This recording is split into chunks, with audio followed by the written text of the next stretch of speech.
Parte final del náhuatl. Poco a poco, el náhuatl comenzó a imponerse a otras lenguas mesoamericanas.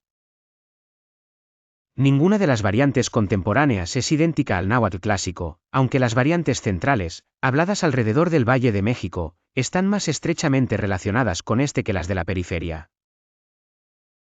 Evidencia dialectológica indica que las variantes modernas no evolucionaron de la variante hablada en Tenochtitlán, sino de variantes regionales ya existentes antes de la codificación del llamado náhuatl clásico. Siguiendo esta idea, se ha propuesto que la lengua de la capital fue una koiné resultante del contacto entre hablantes de distintas variantes. 14. Hoy se habla principalmente en 17 de los 31 estados de México: Puebla, Veracruz, Hidalgo, Guerrero, San Luis Potosí, Estado de México, Nuevo León, Morelos, Tlaxcala, Jalisco, Tamaulipas, Oaxaca, Michoacán, Durango, Nayarit, Colima y Tabasco. En la Ciudad de México y en comunidades nahuas de Estados Unidos.